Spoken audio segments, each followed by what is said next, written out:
everyone, I'm Doll Princess and welcome back with another video. So today's video is going to be part 3 of Let's Read Goosebumps Most Wanted Zombie Halloween by R.L. Stine. So in part 2 we left off on what's happening like today, present day in the story, and on chapter 15. So let's get started. I died again, I screamed. My friend Alex Schwartzman shook his head. Bad news, Kenny. You should have run. You don't have the weapons to fight them. I slammed the controller on the floor. I'm never going to get beyond level 1. Alec and I were playing the new version of The Walking Zombies. You can probably fight them one at a time, he said, but when a pack of them appears, you have to turn and go down another street. Alec had a lot of advice, but he was just as bad at the game as I was. We'd been playing for an hour, and I still hadn't stayed alive to the other end of town. That's kind of annoying, right? I turned to my twin sister, Trisha, and snapped at her. Why are you staring at us? Go away, you're a jinx. I knew why Trisha was hanging around. She has a major league crush on Alec. I'm not a jinx, she said, shoving me into the couch. You're just a klutz, Kenny. Alec laughed at that. I don't know why. Maybe he has a crush on Trisha. My name is Kenzie Manzaniti. Trisha and I are 12, but we look older than our age. I mean, Alec is 12 too, but he looks like a little red-haired kid next to us. For one thing, Trisha and I are taller than most kids our age, and we have kind of serious faces, dark eyes, straight dark hair. Mom says we're old souls. I don't really know what that's supposed to mean. It's not like we act much like adults. Trisha and I like to hang out with kids and have fun. At least we did at our old school. We haven't met too many kids to hang out with at our new school. In fact, Alec is my only friend I've made here in Franklin Village. If you want to know the truth, Trisha and I are trying to be good sports. But we really don't like our new house. For one thing, I hate living across the street from a graveyard. It gives me a lot of bad dreams. Seriously. Alec elbowed me. Boot the game up. Let's try again. We were sitting side by side on the den floor in front of the TV. Trisha hunched on the edge of the couch behind us. I don't get the whole zombie thing, she said. Then why don't you go away, I asked. I mean, why is everyone at school obsessed with zombies, she kept on. Is it because of that TV show your game is based on, The Walking Zombies? Like, duh, I said. It's an awesome show, Alex said. Are you watching season 3?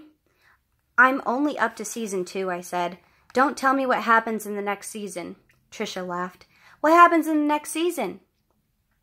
I'll tell you, a bunch of zombies stagger around eating people. Zombies are so way boring. Why don't you go upstairs to your room and play with your American Girl dolls, I said. You're annoying. She bonked the top of my head. I don't play with dolls, dumbhead. I collect them. My collection is worth a lot of money. Alec reached into his jeans pocket and pulled out a pack of zombie goop loops. He popped one in his mouth, then offered them to Trisha and me. Naturally, she said. Bleh, how disgusting. She's wrong. It's a pretty good candy. Comes in a lot of flavors. All the kids at our new school are into them. I started the game again. Do you want to change the difficulty level? Alec asked. I think there's a baby level. Haha, I said. How funny are you? I saw a movement outside the living room window. I squinted across the street. I saw 2 people in dark raincoats walking through the graveyard. Every once in a while, they stopped to read a gravestone. Did I mention that I don't like graveyards? I'm not superstitious or anything. I don't believe in zombies. I don't believe zombies can rise up from their graves and go after people. I just think it's creepy to have all those dead people lying there across the street from you. My dad told me about this superstition. He said a lot of people hold their breath till they get past a graveyard. But I can't do that. I have to hold my breath from morning till night. Oh, I'd have to hold my breath from morning till night. The dark, empty town appeared on the screen. Alec took the controller and prepared to face the zombies. But I turned away from the screen and gasped as a tall, frail figure floated into the living room. Wide-eyed, staggering, he came toward us. His pale eyes darted from Alec to me. Alec dropped the controller. A zombie, he cried. Chapter 16. The pale old man laughed. His laugh came out dry like a cough. A zombie? That's what I feel like these days, he exclaimed. Alec was still gazing open-mouthed at him. Alec, this is my grandfather, I said. Everyone calls him Grandpa Mo. Alec swallowed and seemed to go back to normal. Hi, he said. He gave Grandpa Mo a little wave. My grandfather waved back. He made his way slowly to the couch and dropped next to Tricia. He has a bad limp. His right knee is totally worn out, but he refuses to use a cane.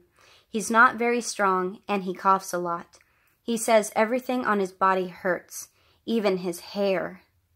He has a full head of thick, wavy white hair, which he carefully brushes. Sometimes he stands at the mirror for more than 10 minutes. His skin is tight on his narrow face and almost as white as his hair. His eyes are so pale, sometimes they look entirely white. No pupils at all. Don't get the wrong idea, he's a tough old dude. Tricia and I haven't seen him since we were 5. It's kind of a long story. I'll try to make it short. He's my dad's dad, see? But somehow my parents lost track of him. No one saw him or heard from him for a lot of years. The old guy just disappeared. But then, here, he was back in his house. This is Grandpa Mo's house. Grandpa Mo. Mario. Coincidence? Okay. But then, here he was, back in his house. This is Grandpa Mo's house. Mom and Dad thought he was too old and sick to live alone.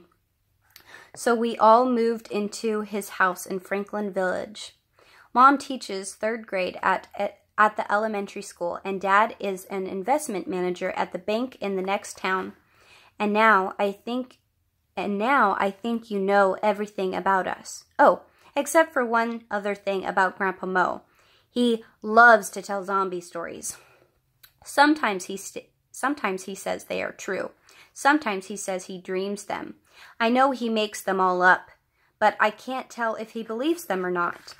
Put away the game, boys, and I'll tell you a true story, he said. His voice is soft and sometimes hard to hear. His hand tapped a rhythm on the arm of the couch. Alex set the controller on the floor, and we turned to face Grandpa Mo. Tricia rolled her eyes, so only I could see. She doesn't like Grandpa Mo's stories. She thinks anything about zombies is dumb.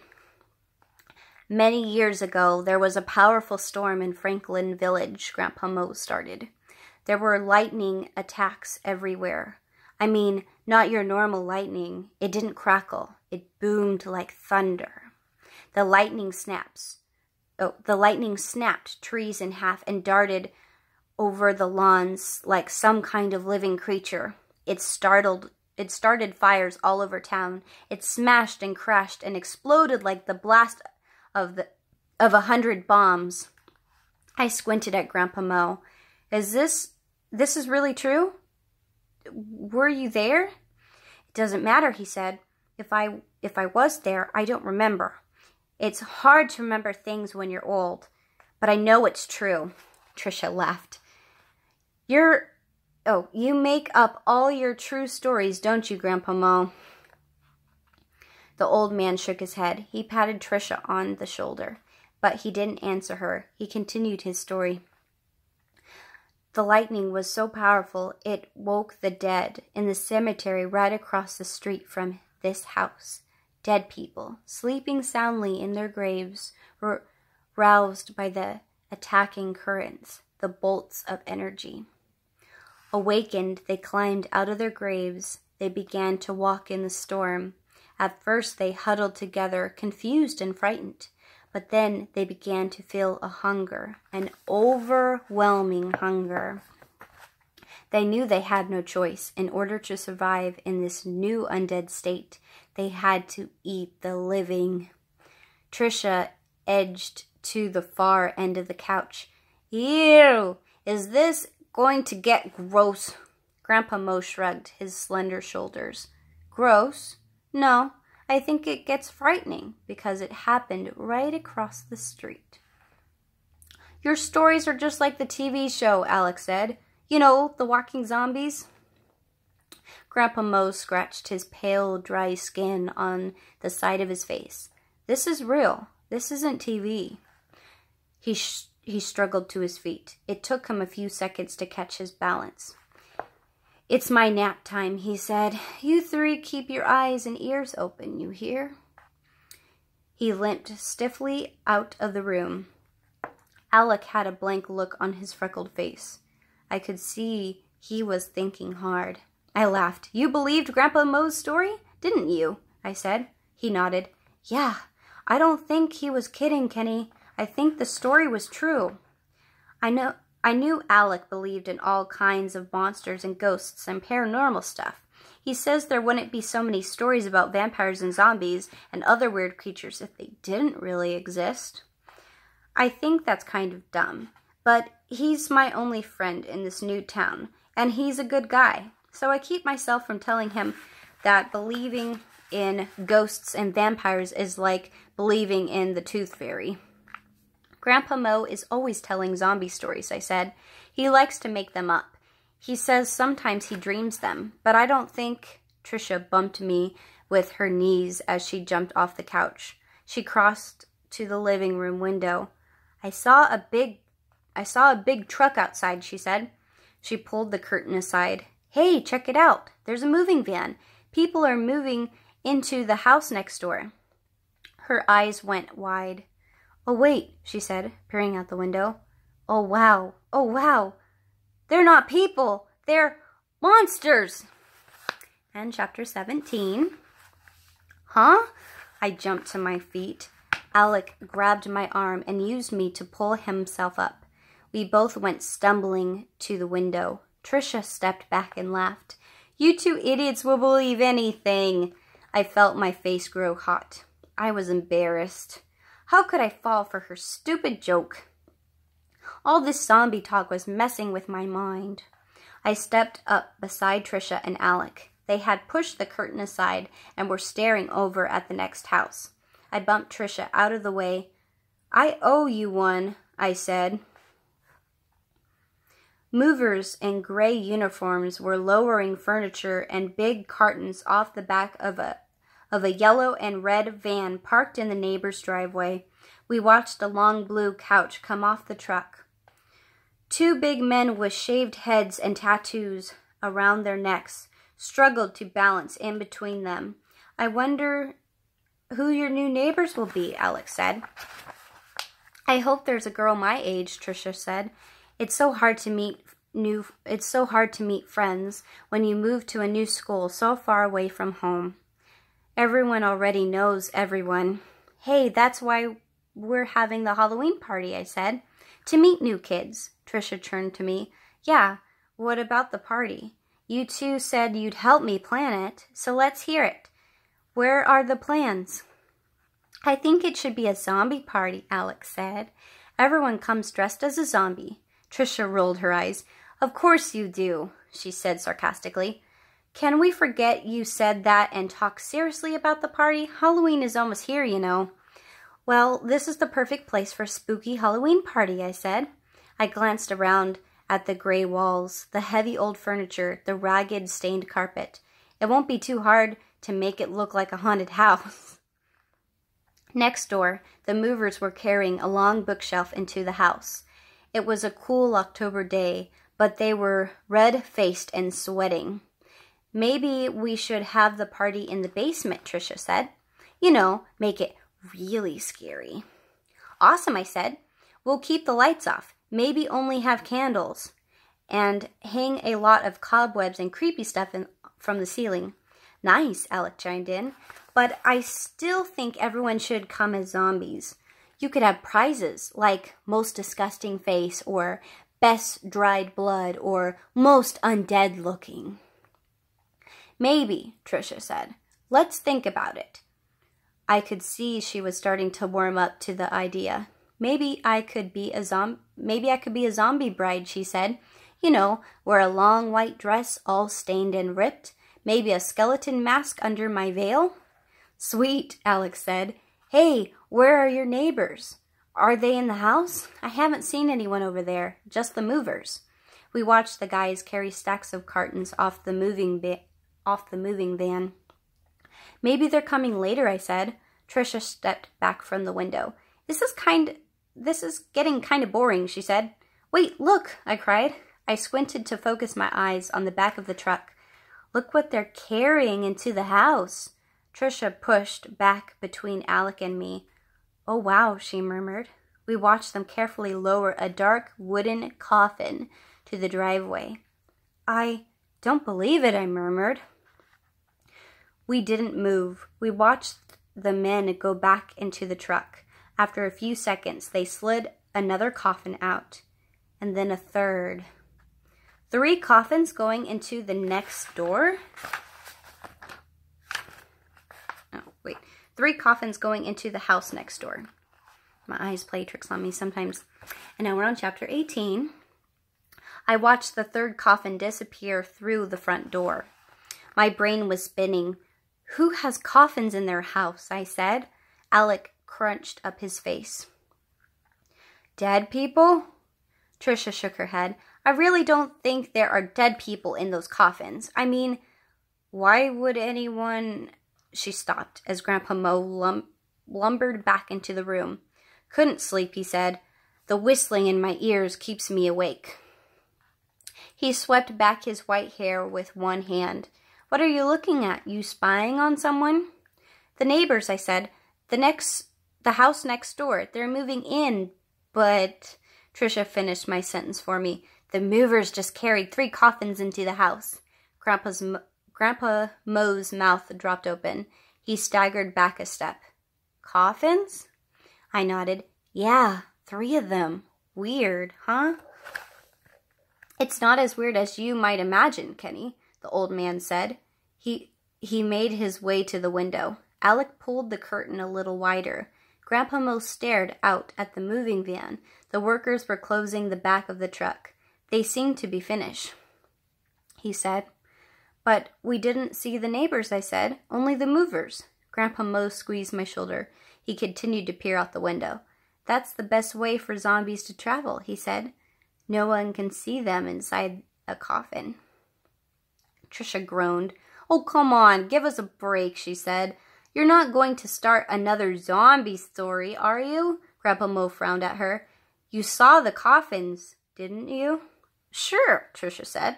But there can't be any dead people in those coffins. Alex scratched his red hair. He turned to Tricia. Kenny is right. Who has coffins in their house? He demanded. Normal people? No way. Normal people don't keep coffins in their house. Your grandfather may be right. This is totally sick. You're totally sick, Tricia snapped. I turned and saw that Grandpa Mo was trembling. I jumped up and helped him to the couch. He hugged his slender chest. He hugged his slender chest for a long moment. When he finally stood up, his face was even paler than usual. A family of zombies has moved next door, he said in a low, shaky voice. When they come out of those coffins, they'll be hungry. We're on chapter 19. Tricia sat down beside Grandpa Mo. She took his hand and squeezed it. Grandpa Mo, you're letting your own story scare you, she said. You know, those stories aren't real. Don't let them confuse you. He didn't seem to hear her. He stared blankly across the room. This is just what I was afraid of, he said, barely above a whisper. I knew this day would come. I felt bad for Grandpa Mo. I didn't like seeing him so scared. His zombie stories were scary and fun, but he seemed to believe them. Alec was still on his knees, gazing out the window. Hey, Kenny, check it out, he called. I hurried over to him. What's up? Alec pointed. I saw someone move in that side window over there. They must have climbed out of their coffin. Trisha laughed. Did the person you see have a skull instead of a face like you? Alec rolled his eyes. What if he did? You wouldn't be laughing then. I squinted across the yard into the side window. It was dark now. I didn't see anyone. Grandpa Mo cleared his throat. He sat up straight. Listen to me now, he said. Here's what you have to do. His eyes darted from Alec to me. All three of you, he said. Go over there. Huh? I uttered. Go over there? Grandpa Mo nodded. Go next door. Say you came to say hi and welcome them to the neighborhood. Maybe they'll invite you in. Then see what you can see. Alex started shaking his head. Go over there? I don't think so.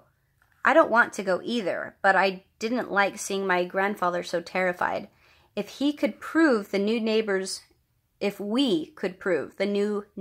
weren't zombies, we could stop him from shaking and stop him from worrying. Trisha was already on her feet. Why do all three of you look so scared? She demanded.